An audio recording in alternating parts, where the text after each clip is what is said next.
Misi Bu. Hai Hamda. Bu, boleh diskusi mengenai dasar promosi kesehatan Bu? Yuk kita diskusi yuk.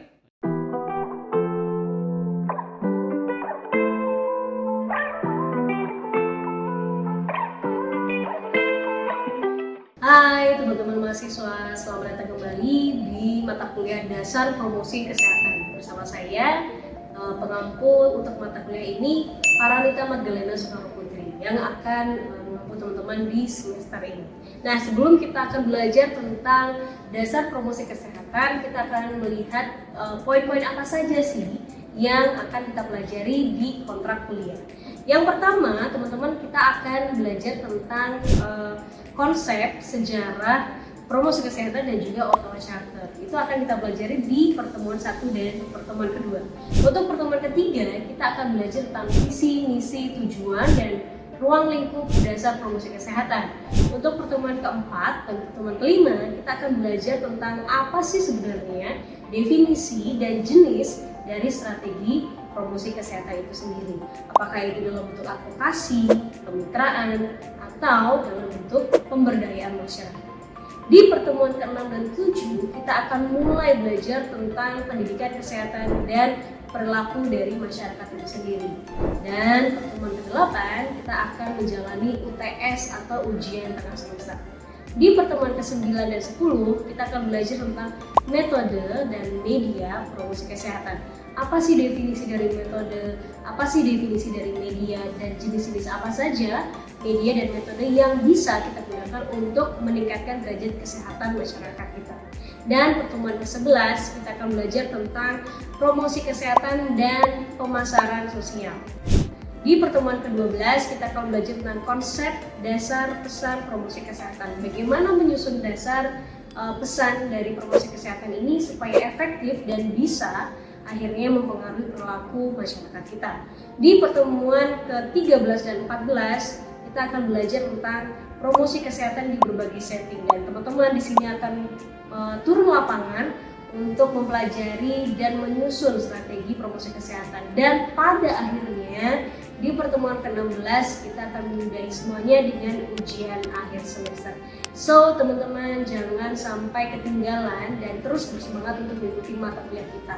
Ada beberapa juga aturan yang harus kita ingat bersama. Yang pertama, dalam mata kuliah ini teman-teman harus disiplin waktu. Artinya teman-teman tidak boleh terlambat. Maksimal keterlambatan kesepakatan kita adalah 15 menit. Sesuai dengan waktu yang kita sudah tentukan. Yang kedua, teman-teman wajib mengisi presensi ya, baik itu di si pejar. Dan kemudian untuk maksimal keterlambatan, tolong tidak lebih dari 3 kali. Dan mohon jangan untuk absen tanpa keterangan. Oke, see you di kelas berikutnya. Sampai jumpa. Bu, ada project based learning nggak Bu? Wah, pastinya ada dong, Dan. Kita akan ada project based learning dasar Profkes di semester ini. Apa saja sih 3 tahap itu? Yuk, kita masuk, Dan.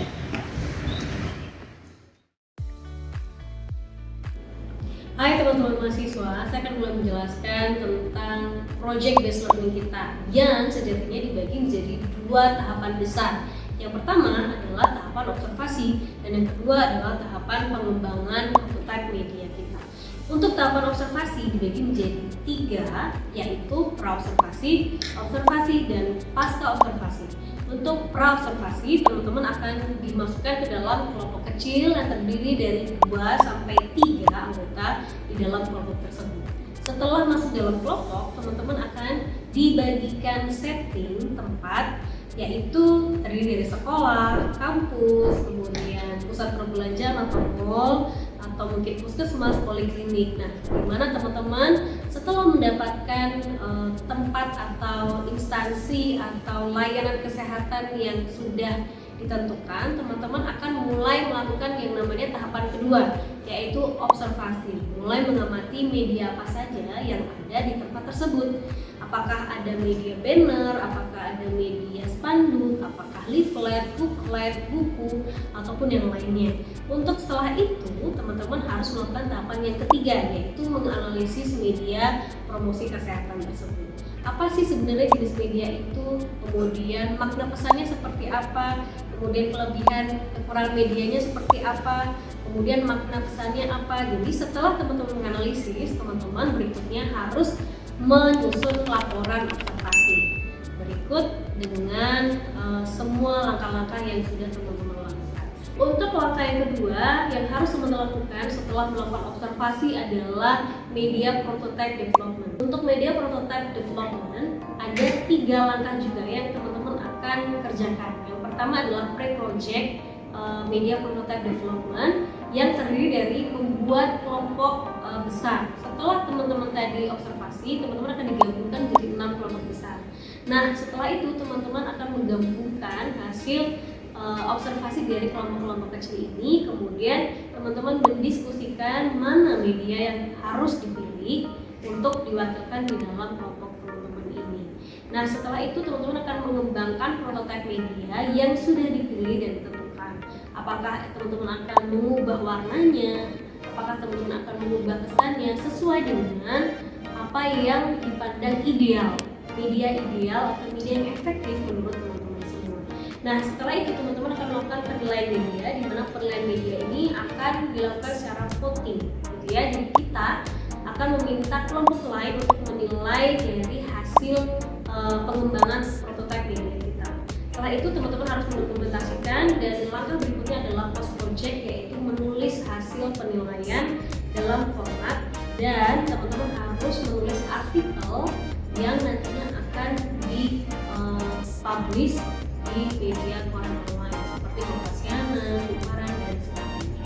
Dan hasil penilaian akan dilakukan sesuai dengan project discovery yang teman-teman lakukan. Oke, sekian untuk project discovery kita. Sampai ketemu di video berikutnya.